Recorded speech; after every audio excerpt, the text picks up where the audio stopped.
Hey everyone, thanks for joining me again. It's George here, and today I'm joined by my amazing grandmother, How do you do?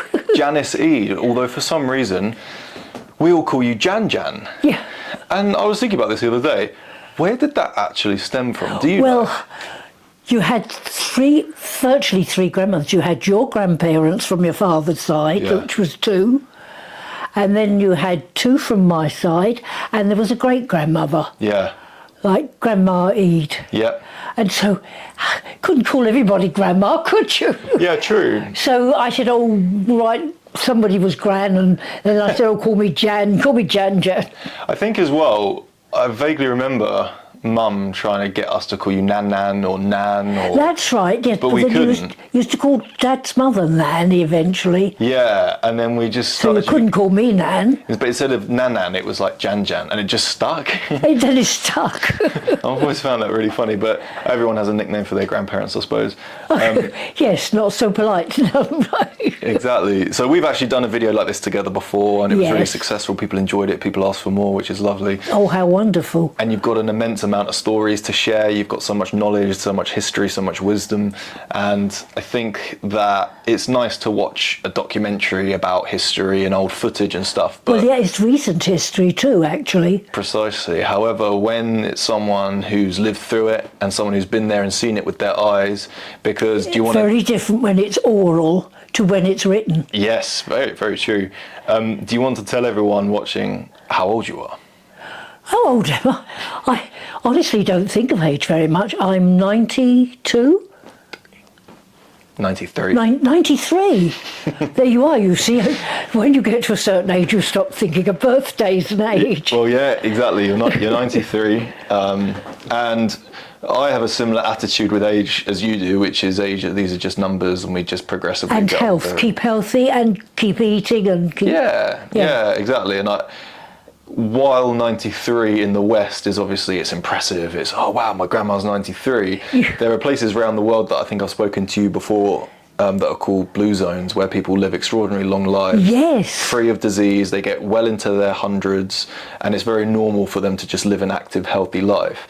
So it's quite normal to live to an old age in these places.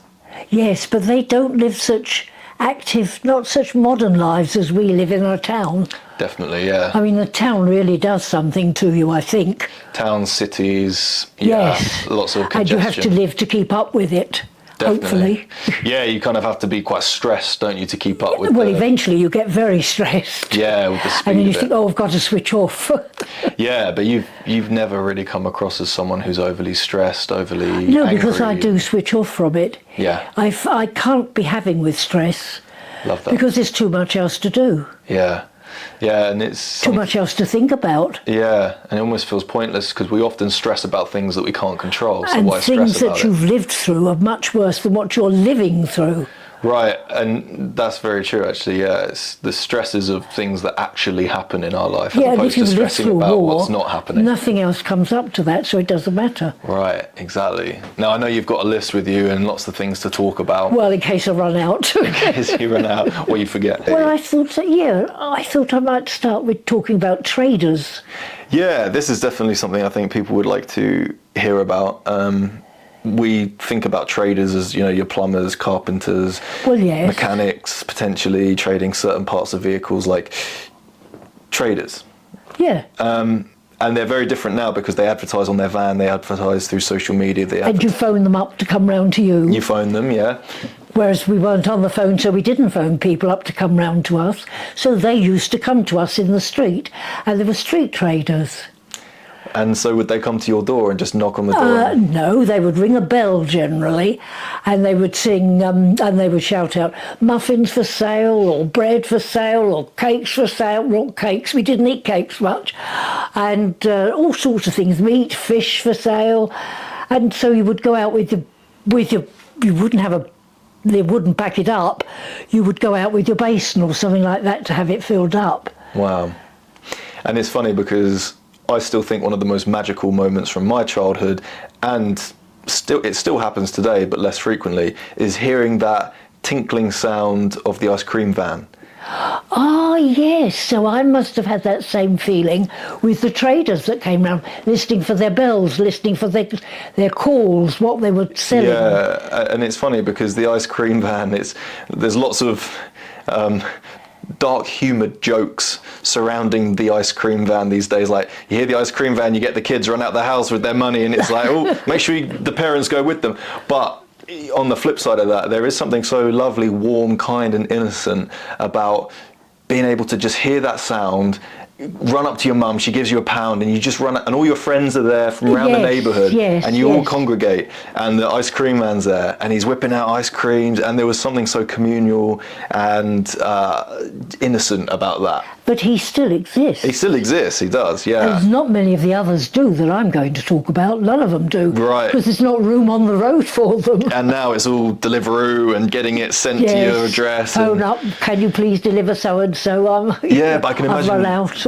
Back in a time without being able to just order something on your phone or go to a supermarket, because when you were young there weren't such things as supermarkets. No, there was just the corner shop. Exactly. So I can imagine when the Muffin Man or whoever was coming around, it was exciting. It broke up your day. And particularly at weekends, because you ate muffins mainly at weekends. Yeah. But I mean, I say they sold other things as well, as I say, meat, vegetables, fish. Fishman used to come So how often around. would the traders come over into your village, into your neighbourhood? Yes. But how often?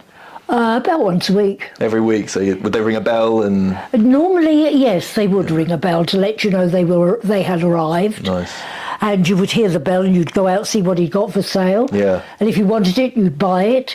If you didn't want it, you didn't buy it, because you only bought what was necessary. You had no spare money. And you know what I like about that as well is you, like you say, you didn't know what you were getting.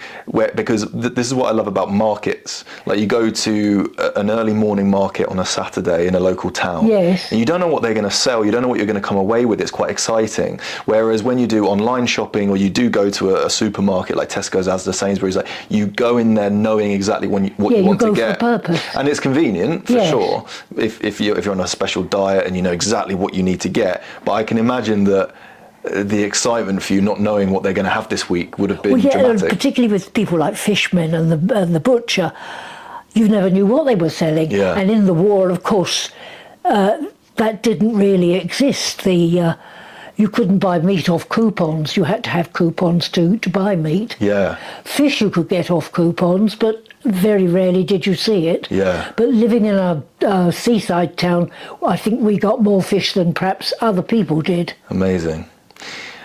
I'm going to quickly interject here before we get into the main conversation, guys, because annoyingly one of my cameras isn't very well charged. This one's great, but this one isn't. So what I'm going to do is just set up this camera slightly differently so that we can continue our conversation. Righty-ho, I'll be guided by you. See you in 1 second. See you in a second. Go. All right, are we both in the camera? We're back, yeah. Good. Sorry guys, I wanted to make this more professional and have a camera on you, a camera on me, and flick in between. But that was my fault, I didn't bring enough camera batteries, apologies. But this one's nice and charged, so we're fine. So we were talking about traders coming around, ringing the bell. Yes. And then I need to ask you a very important question. Do you know the Muffin Man? The song? No, like, it was meant to be a joke. the song is, do you know the Muffin Man? Yes, do you know the Muffin Man? But you actually knew the Muffin Man. I met the Muffin Man because I used to go and buy off him. She knows the Muffin Man. I know the Muffin Man. And what was that about? Didn't you say he carried? He carried his wares, the Muffin Man did. He carried his wares on a big tray which he balanced on his head. So it was all open to the flies and the weather and whatever. Yeah. It was never wrapped, obviously. Yeah. And then you would go and buy whatever you wanted from him. Not cakes, I say cakes. We only had weekends in our house, and they were generally made by the mother of the house. Bread, buns sometimes, if you were lucky. But in the war again, bread was rationed. So I think this all has got to have happened just before the war started. So just to clarify then, and I'm just going to move the camera. So just to clarify then, what year were you born? I was born in 1931, which of course I don't remember anything about 31, 32. I think 33 I was beginning to really take notice and remember things. Did you have a first memory? My first memory was walking out with my mother And I did walk. We weren't pushed in a tansad, that's an old word, a pushchair. Yeah. You had to hold on to your mother and run along the road and try and keep up with her big steps. Interesting. And I can remember seeing this place where there was a windy staircase on the outside, and I'd never seen a staircase on the outside of a building. So of course I wanted to know, what is that? What's that? What's that? Yeah. And I was told it was a staircase. And I thought, oh God, staircases are generally indoors, but this one was outside. I suppose it was a fire escape. Yeah, amazing. And so you remember that as sort I of remember like a... that. That's one of the first things I remember, because it was different. And the small house I lived in obviously didn't have an outside staircase. And I know when the war hit, you were 8. I was 8 then, So yes. do you remember life prior to the war? Yes, I do remember. I remember going down weekends onto the seafront, down onto the beach. I was always dressed in my best clothes to walk a promenade along the seafront on a Sunday. If we went on a Saturday, I could go into the sea and that sort of thing and mess about on the beach. But Sundays was a promenade day where you dressed in your best clothes and you didn't get them dirty, and you didn't mess them about, because they had to last you as long as they would fit you. So I mean, yes, that was a meagre time, I suppose, but I don't think of it as meagre. Yeah, of course, because that's all you know. Yes. So in the 30s, what did you do as a child for fun? Obviously, you're going to school. You're doing I didn't go this. to school till I was 5. Okay. And my first school was bang opposite of the house virtually. Okay. And I went there for about 6 months, and then it closed and we had to go to further. But then you finish school, you come home, there's no TV, there's no radio. No. There's no computers, there's nothing. What do you do when you come home from school? Play. I would skip. I would play with a ball, always had a ball. And I would go outside, and I lived next door to a garage, which was shut of an evening. And I used to have a big door, and I used to hit the ball up against the door and catch it and hit it. And I used to play for hours like that. But those are some of the most enjoyable things, aren't they? Just having some simple... Making your own fun. Yeah. And I don't remember playing with other children much. Perhaps they weren't allowed to play with me. Maybe they were scared of you. You threw the ball at their heads. Perhaps the parents didn't think I was au fait enough or good enough for them. No. So you play with simple toys and just have fun like that? I didn't have many toys. I mean, Christmas, I only had a Christmas stocking, always had a Christmas stocking, which had in it an orange, an apple, which I don't suppose you'd look at today. No, an orange and an apple. So and then a simple. few sweets, and perhaps the odd Ludo game or something like that, snakes and ladders. Yeah. And then what would your parents do for fun at the weekends? Where would they take you prior to the war? Prior to the war, we used to normally go down to the seafront, but that was only on a Sunday. So if we went on a Saturday, yes, I was allowed on the beach. Sunday, it was just to parade up and down. Just used to walk up and down the seafront, they did. I suppose we were showing off, I don't know. Yeah. What was the pace of life like? If you looked out the window, what was going on outside? Nothing. Nothing at all. No, this is before the war I'm talking about, well, and during the war. Nothing was going on. I lived next to a main road. At the bottom of my road, which was right on the main road, next to the garage, which obviously was on the main road to serve cars and things. But there weren't many cars about, so you could play on the streets quite safely. And you were saying before this there were lots of horses and carriages. I can remember horse and carts right up to just, about the last 15 years. We used to have a horse and cart come round, but now there's no room on the road for horse and cart. Yeah, and how many cars would you roughly see in a day, do you think, if you had to guess? Well, before the war, I don't know. I used to take car numbers and stand in front of them to take them when they came along the road. Say that again, you used to do what? I used to, I don't suppose you collect car numbers today, you wouldn't do it. I used to collect car numbers. I don't know what for, because I haven't got them now. I couldn't tell you anything about them now, but I used to watch all the cars come along and I used to take each number down of each car. So you'd sit on the pavement watching the road, and when the car I'd sit right passed on you, the curb sometimes. you'd write essentially the number plate. Yes, Yeah, for fun. yes, but of course there weren't many to write down. So how many would you get in a day? 4, 5? Oh, more than that probably. Well, I wasn't out there all day because I used to have to go in, but I suppose about half a dozen I might have, yes. Yeah, amazing. But what I did with them, goodness knows, because I haven't got them now. Yeah, and was it busy? Were people walking around a lot? Were there people running about? Very few people walking around. There was nothing to walk around for. Interesting. The men were all at work, hopefully. Some women were starting to go to work just before the war, but not many. And in actual fact, you looked down on a family where the woman went to work. Very interesting. Yes, because you thought, oh God, they must be poor. Right, precisely, yeah. But then I was speaking about this the other day to someone. Back then, one person in the family would need to work and you could provide for a whole household. Yes, oh yeah, my father was the provider. Which is incredible, because Yes. I think And when you think he only had an ordinary job, he only worked at the gasworks to start with, and he used to have to cycle there from Preston Park all the way out to Port Slade to the gasworks. Every day you used to have to cycle there, regardless of the weather, and cycle home again. But what a lovely time where only one person would need to work to afford a house, afford food, afford everything that comes with a house. When you say you afford a house, you only rented. Nobody bought their houses. No one bought their then. houses, it was only renting. They couldn't afford to buy their houses. I was the first one in the family to buy a house. Wow. But that was because I worked for an estate agent. Yeah. So I was very into that sort of thing. So one person would essentially bring in the income. The mother would stay with the children. Yes, otherwise she was looked down on if she went to work. Yeah.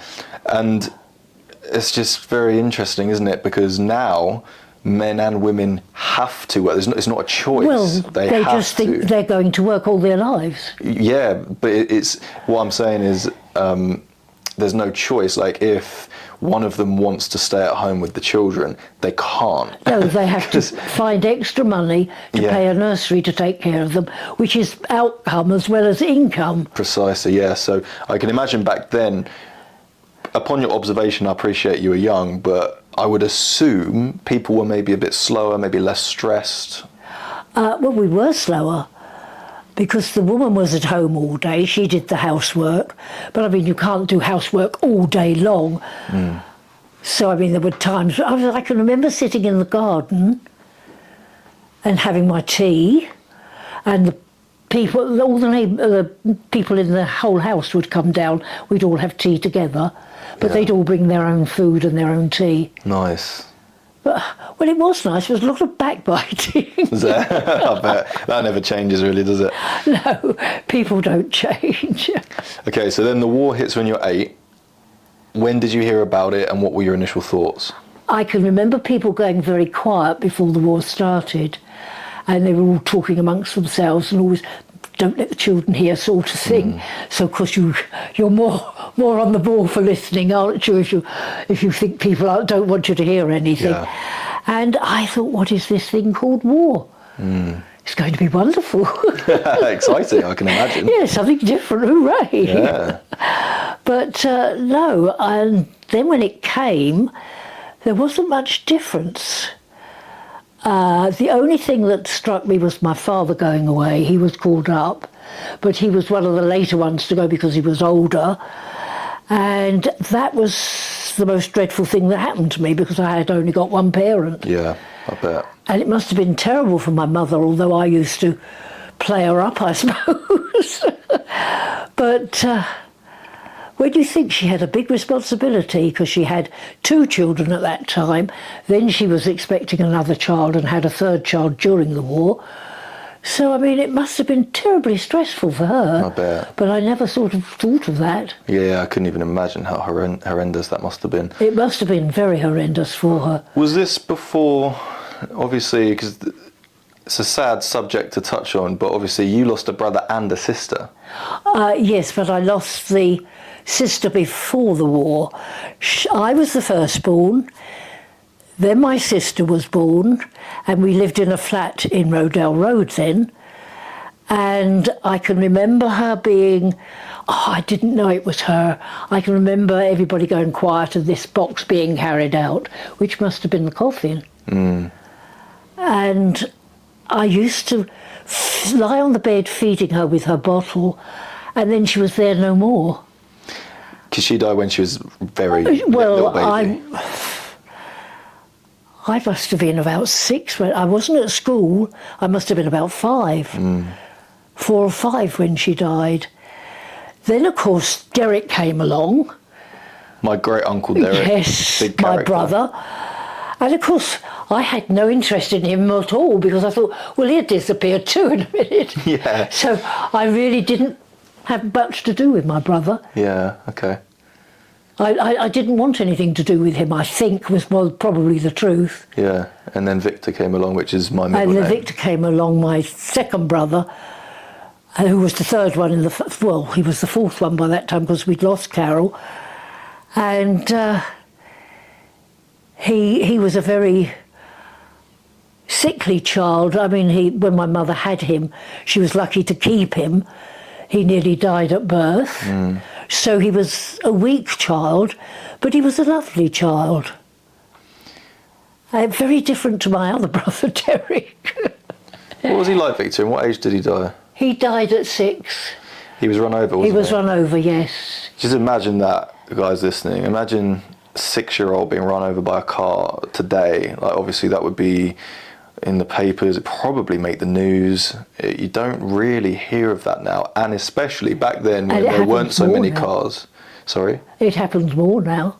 More people get run over today. Right, because there's more cars. Yes. What I'm saying is that because there were less cars back then, it was almost... It was even something more unusual. unfortunate. Yeah, exactly. Because Very it's unusual. so rare. But he ran into the car. He was following my other brother up to Scouts, Cubs, and I think probably he turned around and said to him, "Go home, you're not to follow me," which he turned and ran straight into a lorry. Ooh. And was He it... was locked onto the road and concussion, that was the end He of it. died on the scene? No, At the scene? he went to hospital and lasted a few hours, that's all. Bless him, that's And horrible. I can remember my mother and father saying, "You've got to stay at home and take care of Derek," my other brother, "and you'll see us when you see us." Which I did. I had no idea. I had no idea he was dead until they came home and told me. How did your mum deal with it all? Because I don't know how she dealt with it. she's lost 2 children now. Yes, but this child she'd had for 6 years. Yeah, exactly. And he was her favourite because he was the youngest. Yeah. And of course she'd had him during the war, so she spoiled him, obviously. And it was just one of those things. It was the most dreadful thing that happened to her. Yeah. I suppose it was the most dreadful thing that happened to me. But I was always told to get on with it, grow up, be old, be your age, sort of thing. Whereas my mother was, I suppose she was in pieces. I bet. She must have been in pieces, because her health deteriorated after that. I'm sure. Yeah, that's... Losing a child must be the most dreadful thing. I couldn't even imagine. I don't know how people... they don't recover, but what I'm saying... No, they don't. I know they don't recover because of my mother. Exactly, but I don't know how they go on. No, I don't know how they go on. It's fascinating. But she did, because she had 2 other children to take care of. Yeah. So, because she went on for them, she cooked, but she did everything automatically, I think. Yeah, almost turned into a bit of a robot, Yes, just like, yes. this has to be done. And, okay, so that... But there's quite a touching story as well with Carol, your sister who you lost, your family lost. Didn't your mum say that she saw angels around her crib the night before she passed? Yes, but my mother was always seeing things. I find that interesting, though, like, Well, regardless of what it is. but she had seen things from a child, evidently, by the stories she told. But I'm not into that sort of thing, and I won't give in to it. Yeah, So but what did she say? Or what did she claim to have seen? Well, she saw what you described as angels round his crib. This was long her before crib. he died, yes. And Carol. Oh, Victor and Carol. Yes. She saw angels around both Yes. their cribs at young ages. Yes. Amazing. So, but then you see, I would switch off from it because I wouldn't go into it. Yeah, everyone's different, but I think it's that's still, regardless of didn't your beliefs, understand quite it. touching. Yeah, it is. It was touching for her, Yeah. and she must have been so miserable Yeah. and so unhappy. It must have been the end of her world, if I think about it. Yeah. Particularly with Victor, because she'd had him for 6 years. Well, yeah, exactly. And 6 is such a... It's bad enough losing a Tender little baby age. that you've produced. Yeah. But to lose a child that you've had for 6 years, and during the war, when she'd had to cope with it on her own, Definitely. I mean, that must have been dreadful for her. Absolutely. So, quickly going back to the war then, so it's very hush-hush, let's not talk about it, let's carry on as normal. Once it's declared and you get the very famous Britain is at war with Germany, the speech on the radio, did you have a radio? Did everyone in the neighbourhood have a radio? Was it one radio? Did everyone gather around it? Because you were talking about how when you eventually got a radio, like everyone from the neighbourhood came round. Yes, yes, because they couldn't afford one for a start. And I don't know how we afforded one, but we did, but it was only paying for it weekly, obviously. Yeah. Didn't buy it outright. But I can remember I was in London at the beginning of the war. My mother went there for her famous holiday. Yeah. I'm not going to be governed by a little man called Hitler. If I go on away in August, I go away in August, and that's it. And so we always went to relatives because you couldn't afford to stay in hotels and guest houses.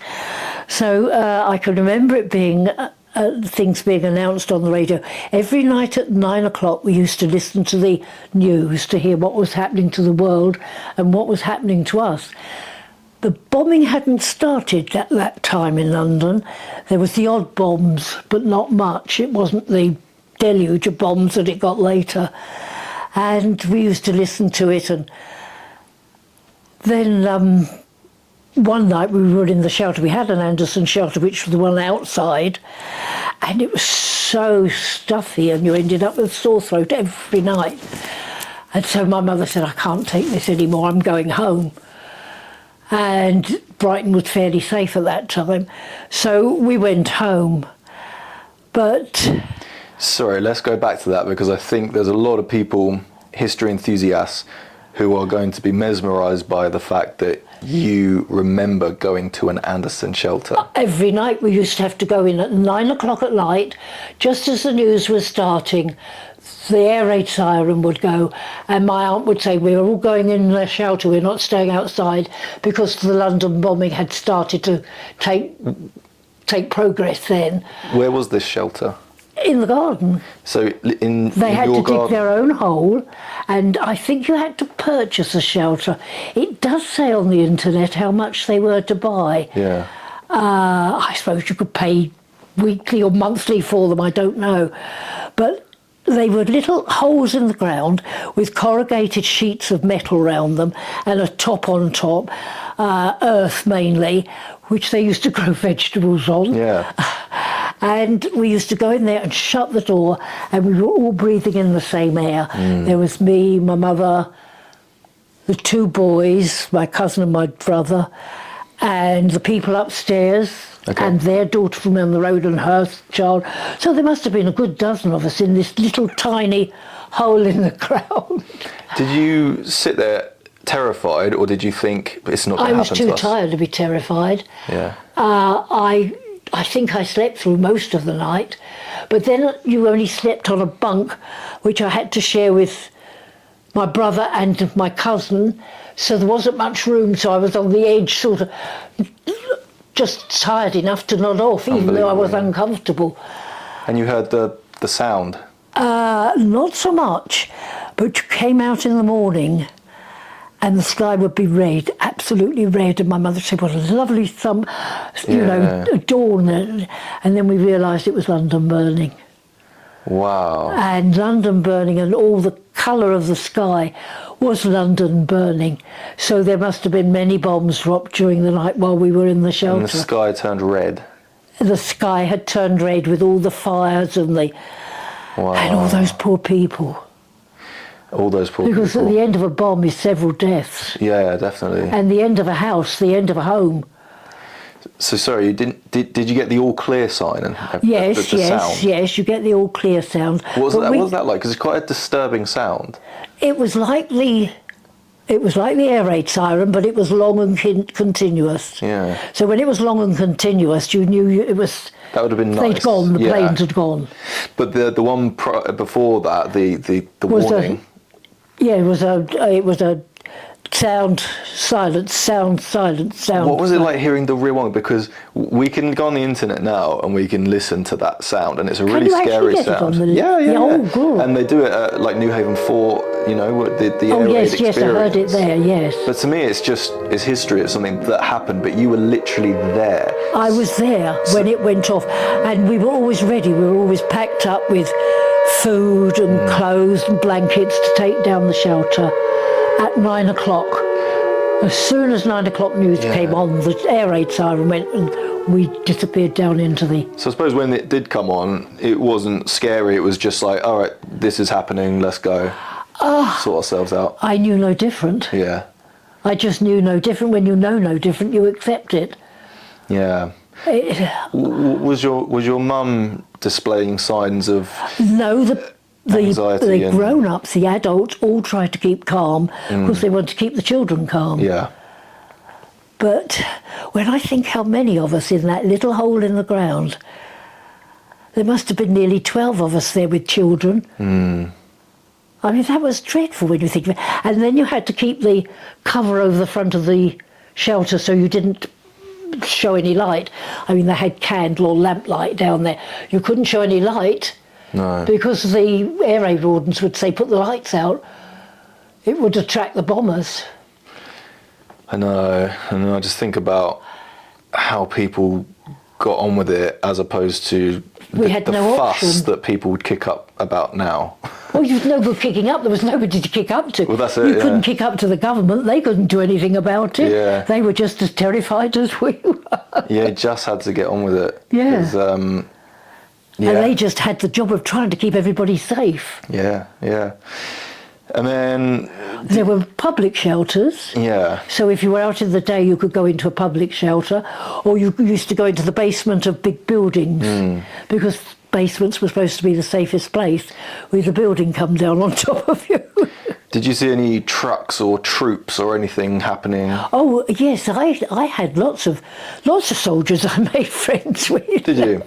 Yes, because as the war went on, the soldiers started to get billeted down here, and they couldn't be billeted into homes because there were whole troops of them being billeted. So they used to take over empty houses, and they used to go and live in these empty houses. Must have been terrible for them if you think about it. Sleep on floors just with what they could carry. And I used to have to pass them every day. There was one at the top of the road, at the top of the road, one about 5 doors away from us, which was a double-fronted house, and it was full of soldiers. And one round the corner was full of soldiers. But in the daytime, they used to go up to Highcroft Villas, where I think they had some sort of training going on. Because every day they went. And then every evening they came back, and they all got to know you. I suppose they missed their own children for a start. And they would say, hello, how are you? Of course, being my colouring, hello, Ginger, how are you? You know, sort of thing. Love that. Hello, Redhead. I bet you saw them as, were they like superheroes? No, because I didn't realise there were heroes. Yeah. Well, they were only living up the road next to me. Yeah, okay. So they weren't heroes. But they were the ones that must have gone over on D-Day. Yeah. A lot of those must have been killed. And what was that story that you often tell me? I think people would like to hear this, about the 2 bullets that were assigned to someone, and it was one for you, one for the enemy. What was that? Oh, God, what was that? That was it my father, my mother? I think it was my 2 bullets were assigned. Or was it my uncle? I don't know. They had. Oh no, that was. It was the person who, when they came back, they never spoke of it. No, that's right. So it was my Uncle Tom from Scotland, and he was only about 18 when he was called up into the war, and he went straight over. At the beginning of the war, he was sent abroad, which of course was gradually being eaten up by the Germans. Yeah. And he would never talk about it. I wish I could have got him to, because he must have had lots of stories. But he had 2 bullets allocated to him by his officer, and he was told, one of those bullets is for you. No, one of those bullets is for the enemy. The last one, the second one, is for yourself.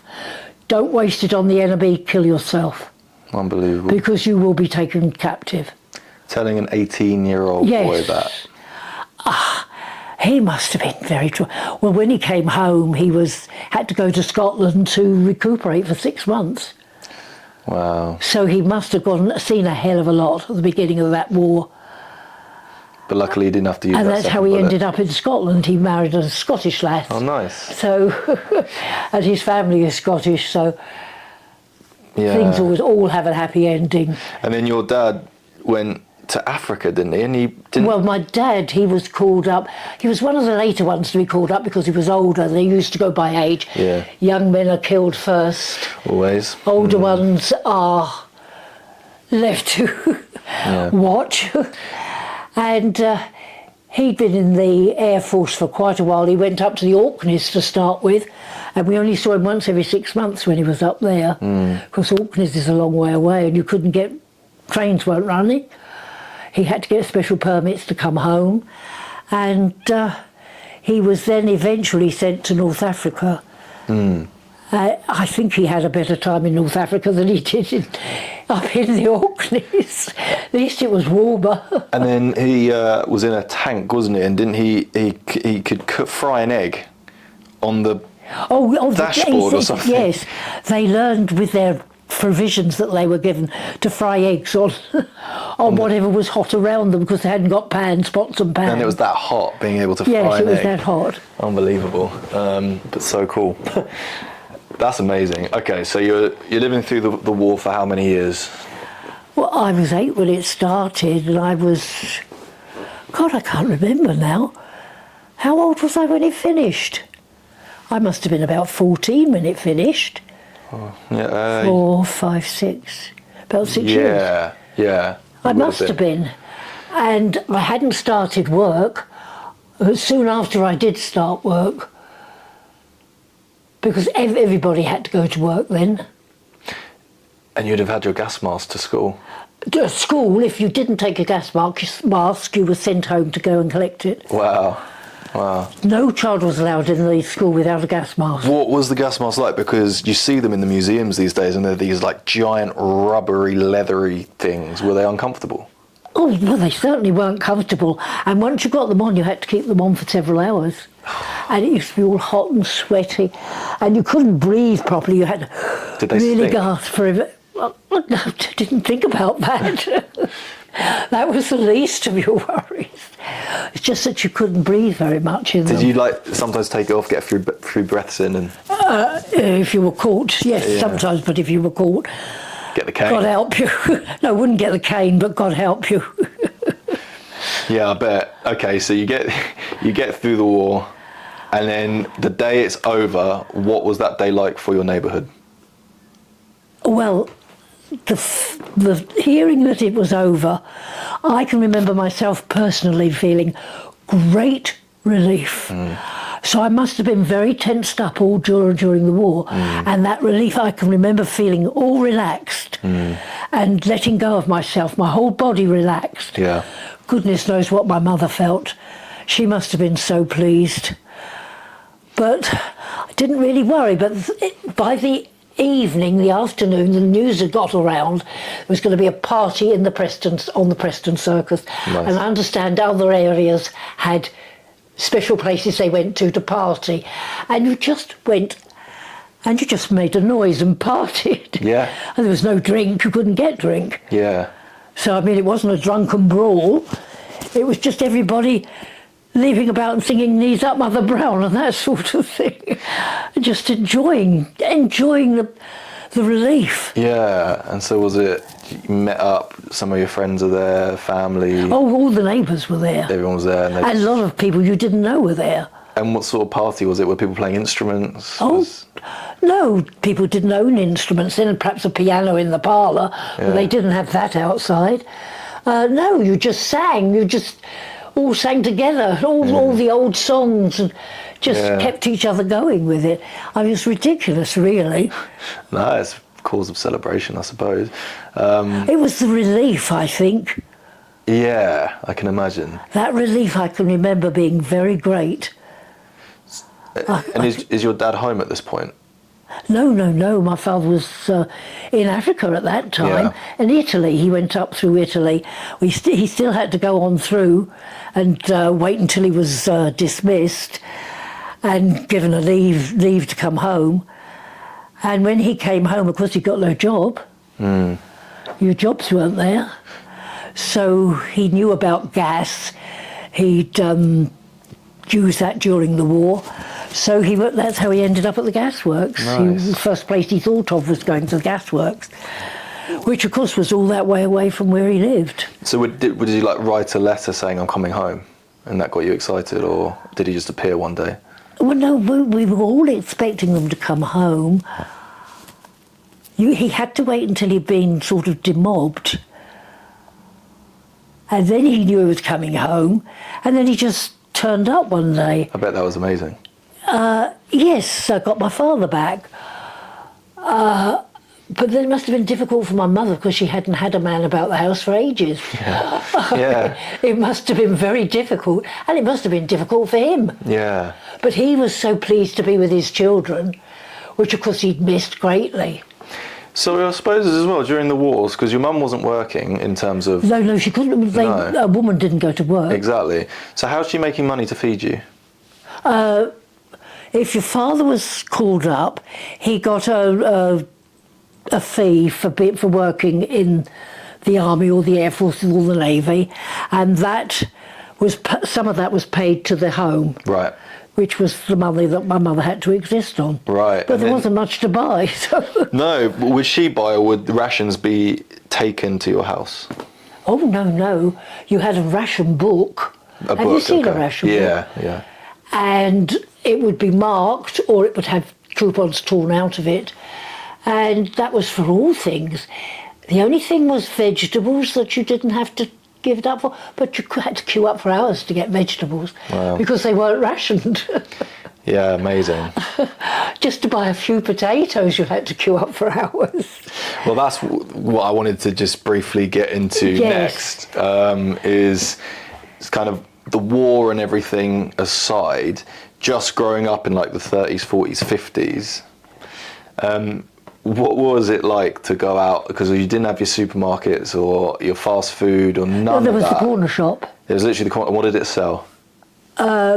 Just ordinary groceries. Sugar, tea, not coffee. People didn't drink coffee so much. Then they did sell coffee, but it was ever so dear. Things like bread, butter, lard, marge, bacon, a little bit of meat. Most of the shops sold meat. But that was all on ration, so it was only little. You had to have coupons for that. Yeah, just buy a little bit. What was your diet like? What did you eat? I had very little to eat. But I was always healthy. You were, weren't you? Yeah, you were telling me before. I was never hungry. I never remember being hungry. So I must have had enough, but we used to fill up with bread and stodge, rice pudding. Yeah, just quite calorific but small. Small, yes, but then we had apple trees in our garden, so we always had apples to eat in the summer, not in the winter. Yeah, and you were very active? Oh, I had to be active. I can't think else. Young people are active. They just automatically are active, aren't they? Did you do breakfast, lunch, dinner? Yes, but breakfast was only a crust of bread before you went to school. Just like one bit of bread? Yeah, one bit of bread. If you were lucky, something on it. A bit of marge or a bit of jam, if you were lucky. And then you have your lunch at school? No. Didn't have school dinners then. No, sorry. So I had to come home to dinner. Oh, you got a break during your day to come home for lunch? Yes, I suppose it must have been about an hour and a half. I used to rush home And then I used to have something to eat, but what did I have to eat? I can't remember what I had to eat. It wasn't a proper dinner. Was it like Egg with Soldiers or something? No. Am I thinking, Egg, you're lucky to get eggs. am I being very ignorant right now?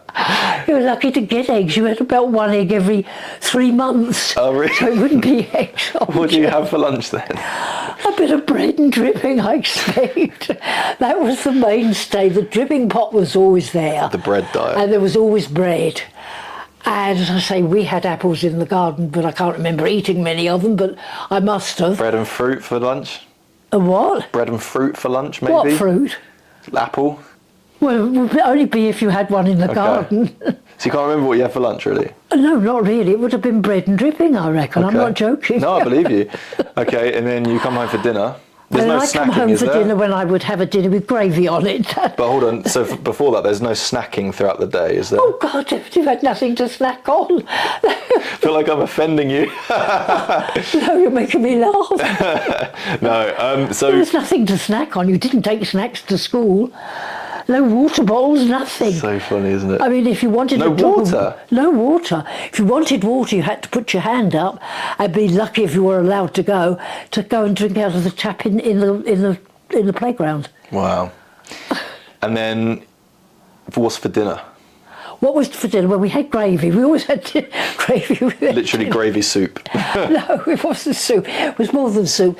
There would be a little bit of meat and a tiny bit. Potato, greens. That was it. Potato, greens and a tiny bit of meat and with a bit of tiny gravy. bit of meat, yes, and gravy. Yeah. My mother always made a lot of gravy, but I mean, you had to bite it together. And then dessert, well, apples. Yeah, well, you didn't really have dessert, did you? But really, I had very little to eat when I think about it. It was mainly bread. Yeah. Would you be able to have birthday cake on your birthday? Didn't have parties. Did you not? I didn't have parties. People didn't have the rations to have parties. You couldn't afford the. You couldn't afford the coupons for bread to feed other people. So my birthday. Well, it was just my birthday. Happy birthday. Yeah. Good night. Go to bed. See you tomorrow. Happy birthday written on a bit of bread and that's thrown at you in the corner. Always had a card. I can always remember getting cards. Yeah. From close relatives. Yeah, nice. Not like they do today from God knows who you get your cards from, don't you? But it was just your close relatives used to send. And sometimes you get a little tiny bit of money to spend. Yeah. Which my mother always made me spend on clothes, vests and things. Oh, okay. I was going to say, I'm surprised she didn't get you to spend it on more bread for the family. No. Okay, so let's move into your teenage years. Well, my teenage... What are teenage years like? Because when I was a teenager, it's all about like... Well, I was a bit of a nerd, so it was very heavily influenced by video games and doing all of that. But I know that the more popular kids would be looking at, you know, getting into boyfriends, girlfriends, going out on the town, drinking, doing all of that, experimenting with drugs and whatever else. And what were teenage years like for you? So would this be the... When would this be? The 40s? Late 40s? I would have been late 14. In my latter part of my 14th year. And what year are we talking? You were born in 32. 42 would have made you 10. So it'd be late 40s, early 50s. Yes, very early 50s it would have been. Yeah. And you couldn't have boyfriends, that's the last thing you were allowed. Here we go. So you can't have any food, you can't have a boyfriend, you can't drink God from a knows tap. what would happen if you had a boyfriend. Can't take your gas mask that's off worse for than air. starving. Can't do anything.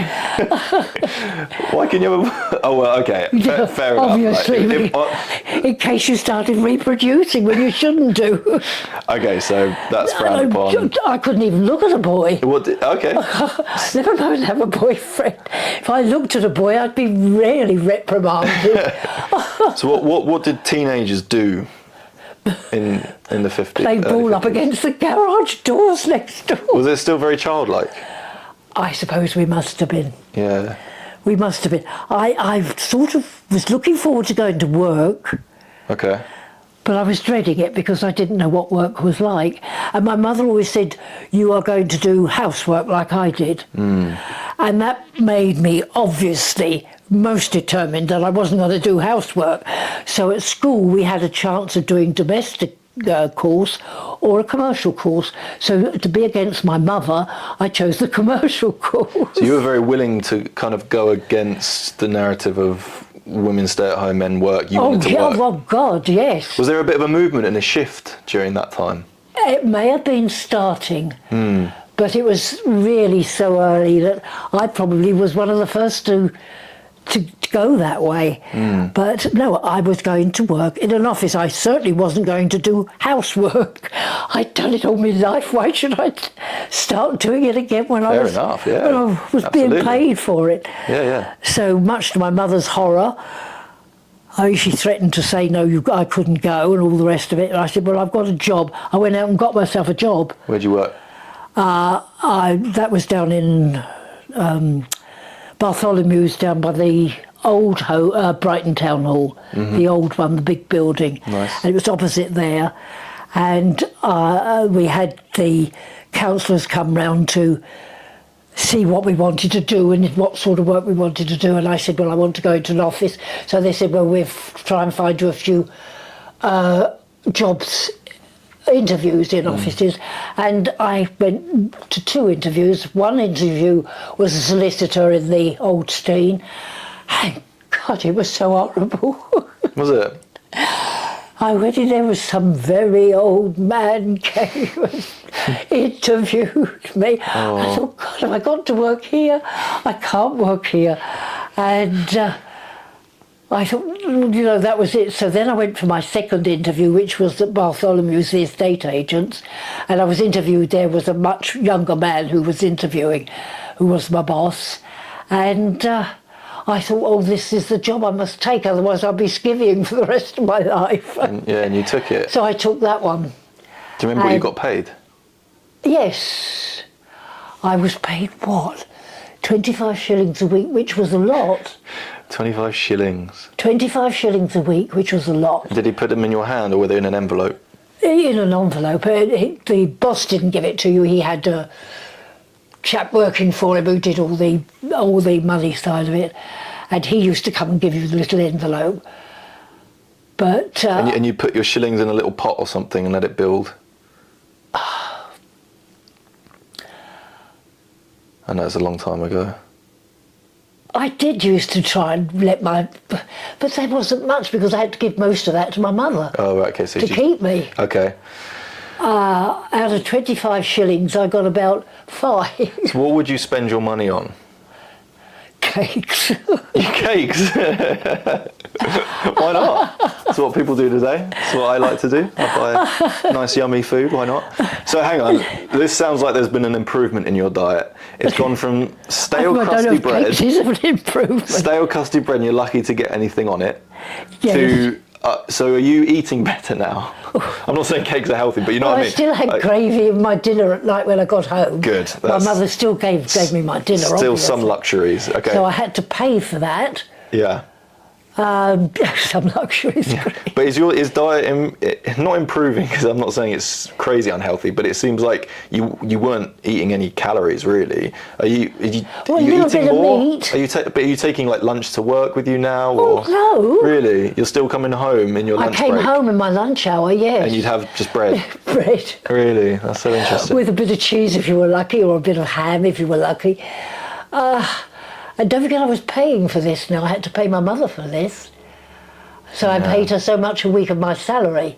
I just find it interesting because, like, by all means, like, you'll laugh at me for this and I should be laughed at because the contrast is so different. But it's a different era. Well, a different era, but on the rare occasion where I won't pack a lunch, like, I usually make sure that I've made something healthy to take to work. Yeah, but you're more health aware. Well, no, but what I was going to say is, if I don't, for some reason, if I go to the supermarket, even then sometimes I'm a bit like, well, what shall I have for lunch? And I'm in a supermarket. Which is crazy to think that a piece of bread would suffice. But for me, you've got all these meal deals, you've got these wraps, you've got all these things, you've got Yeah, because we loaves of didn't have bread. any of that. No, but I've got an abundance of food, and I'm like, what should I have for lunch? There's nothing really here. When I could just buy a bit of peanut butter, grab some bread, and that would be fine. But like, it's almost like we've got too much choice now, you know? Well, I think that is the case. There is too much choice. Yeah. So okay. So you're getting cakes now. Yeah. So but they were big, crunchy ice cakes. I mean, they weren't very good for you. Yeah. They were full of cream and ice and Sounds all what lovely. I couldn't get at home. Yeah. No. Fair enough. So you're doing that, and then how old are you when you meet Ray? This is my granddad, who's unfortunately no longer with us, but he was a legend. Oh God, I was much later. Oh, was it like 30s or something? I was married at 28. Okay. So I would have been about 27 when I met him. Oh, okay. So, all right. So then. But then you see, I went into doing shows and that sort of thing. Yeah. I didn't have time for men. There's lots of theatre in our family, isn't there? Yes, there is a lot of theatre, but then that goes back to the Costellos. Right. They were music hall artists. They were, yeah. So, I mean, that must come from there. So between 20 and 27, what are you doing? 20 and 27, eating cream cakes and going out and having a good time. Okay, so right there. What are you doing to have a good time? Well, we used to go hiking. Oh, lovely. Were you and your No, friends? we did a lot of walking, actually, when I think about it. On the downs and... Oh, yes, we used to Yeah. go right and walk into the country. We used to walk about 10 miles a weekend. 10 miles on a weekend, lovely. Yes, Yeah, okay. on the one day. Yep. And you bring your bread with you. I take my bit of bread with me. You're not drinking much water, are you? When you're I'm not drinking much at all. Because that's something that you don't do a lot now. In fact, you don't drink water, do you? No, I don't. I never did drink water. No. And yet I could just turn the tap on and get it. Yeah, but you'd never But drink... I've never drunk water, It's very interesting. It's so despite everybody going on at me. I know. And now my cleaner comes round and says, have you drunk any water today? And oh, don't you start. It's so interesting. Yeah, it is so interesting. I suppose your body's just adapted over time because the body can take water from itself if it needs to hydrate itself. Oh, perhaps I'd be big and fat if I didn't. Well, water weight is the thing, but yeah. Yeah, I mean, well, you know, it's definitely important to drink X amount of water in a day, but it's funny how you're I in your have about 90s 3 and- cups of tea a day Yeah, and I a cup know. of Horlicks at night. I know, so interesting. Sometimes have a cup of coffee in the middle of the day. Yeah, and that's it. That's it. Okay, so for fun, you're walking. Are you dancing? You going to the theatre or well- the pictures? Yeah, well, we had we made our own fun again. So you're going around your friend's house and No, well, what did we used to do? Oh, God. Didn't used to go around the house. I was into amateur dramatics, so because a lot of the evenings I was rehearsing. And then, of course, you make friends from your rehearsing, don't you? And that's when we used to say, oh, we'll go out this weekend, we'll walk. And that's how we came to walk most weekends. okay, and you So, I mean, it must have been pretty healthy, actually. very healthy because I'm just saying like you weren't there was no drinking scene, there wasn't pubs and No, I couldn't afford to go into pubs. I did go into a pub occasionally, but I mean, just wasn't your thing. about half a Guinness, Yeah. that Yeah, would yeah. be it, about once every month. Okay, so like you're walking, doing your theatre, Yeah, and acting. that, of course, is all active. Yeah. And what are you trying to pursue with that? Was it for fun or did you want to do it as a career? Well, to start with, it was for fun. Then I started getting engagements for which I was paid, so I was informed then that I had become professional once I got paid. Nice. I didn't always get paid, but most of the time I got paid. And so then I used to have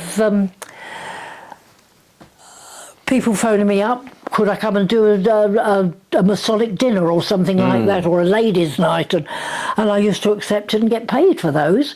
And I used to think, well, this is all right. Masonic dinner. And they used to feed you as well. They used to give you a dinner for Yeah. What's the Masonic dinner? a Masonic. Masonic dinner. Have you heard of the Masons? I certainly have. That's why I'm interested. I have heard of those people. Well, they used to have once a month each. What did they used to call themselves? Each group, each gang group You would have a dinner once a month. a very fancy dinner, Oh yeah, and you they'd be performed. You served. performed for the Freemasons. And they used to come and they used to have somebody to entertain them. Yeah. So as an entertainer, I occasionally got asked. What did you do for them? Sing. You'd sing for the Freemasons. Sing for my dinner. Why is this so? This is just so funny because I've done so much research into these people and I know a lot about them. And you used to sing for them. That's new. So what was their, what were their requests? So they would ask you and a few others to come and sing. No, they just asked me to Just come. you? It was a professional engagement. They'd write or phone me and say, could I go and do such and such an evening for them? One of their. Where would this be? Up in Queen's Road, there is a Masonic hall up there, Okay. and they've got a temple up there. And one bloke took me up into the temple. What was in there? Oh, fantastic! Was it? Was there a checkerboard? Checkerboards? No, I think the floor was checkered. Yeah, they usually are. Was there a big all-seeing eye above a throne? No. There was nobody up there. He took me on my own. I was an idiot, wasn't I? But he was all right. I mean, he was a mason. So more on this. So you sing for them and then that's it, nothing else. Have a dinner. Yeah, and then you had a dinner with them. No, on my own. Oh, okay. And my accompanist. Okay. What were they like? How did they treat you? Fantastically, because they asked me again, so Yeah. they must have been quite happy. What would they talk about? Did you hear anything they spoke about? Oh, no. It's very secretive. But they used to wear little aprons. Was it very secretive? Oh, yes, very secretive. That's how I was lucky to be taken up into the dome, into the... Yeah. What was up there other than the checkered floor? Beautifully decorated. Yeah. Checkered floor, beautifully decorated ceiling. It was like a temple. I suppose they were temple worship of some sort. I never knew what they got up to, and I never asked them. Yeah. They wouldn't have told me anyway. No. So you don't remember anything else up there other than it was just a stunning room? It was a beautiful room, but they had meetings up there, which I couldn't go to those. No. But no, quite frankly, I've had a good life. Certainly have. I bet they paid you well for that. For singing for them. Well, I got paid the normal rate. Yeah. And that was as well as me going to work, so it was all extra money. So you'd go in, you'd sing, and then they'd escort you somewhere else where you could have dinner. Yes, generally in a big hall outside. You'd eat on your own? With my accompanist. Okay. I always had to take an accompanist because of being a singer. I had to have an accompanist. And then you'd leave? And then I'd leave. Okay. But I used to go on twice, I can remember. So go on, and then I can remember coming out for a sort of interval, and then I'd go back in again about an hour later. So they used to have it in 2 hours. What they got up to, God knows. Yeah, interesting. I never found out what they got up to, but they wore aprons. How else did they dress? Did they wear top hats? No, they had nothing on their heads, just these little Masonic aprons. Masonic aprons? Yes. And suits? Oh, so yeah, they're ordinary clothes on and Yeah. a little Masonic apron over the top. And you never heard any of their conversations? No, we weren't allowed to get near the hall where they were. It's just as secret as they ever were, as far as I'm concerned. It's extremely fascinating. Very, very interesting. Thanks for sharing And then that. from them I used to get other appointments through to other sort of dinners, builders, all sorts of people I used to go out to. Well, I never knew that you were the singer for a bunch of Freemasons. That's very interesting. Thanks for sharing. Well, I didn't see any stones there, but I suppose they were. No, amazing. Oh, thank you for that. Okay, brilliant. So what we'll do then to come... I used to go once a month virtually to them, and then I used to do their ladies' nights. That's once a year they had a ladies' night where they invited their wives along. I don't even think their wives knew what they were up to. Yeah. And so I used to have to sing for them as well. Wow. No, I must have done quite well out of my private engagements. Yeah, I bet you did. And I used to go to places like Hastings, Burgess Hill. I moved around a bit. Yeah, definitely. How did people dress Ordinary. back then compared to now? Would men wear suits a lot? Oh, well, if in the business I was in, they had to wear suits. Yeah. If you were in an office, you had to wear a suit, and you couldn't go down to shirt sleeves if the weather was hot. They always wore suits. I used to wear just a dress, but nothing gaudy. Yeah, just a nice... Just an ordinary plain dress. So if you're walking down the streets of Brighton, you know, in the 40s, 50s, people would dress maybe smarter than they do now.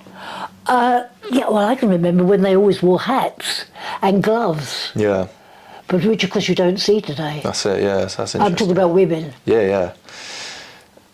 Okay, so then you meet Ray, get married, you have your kids have kids. Here I am. Now I'm old. And now you're 93, which is awesome. Amazing.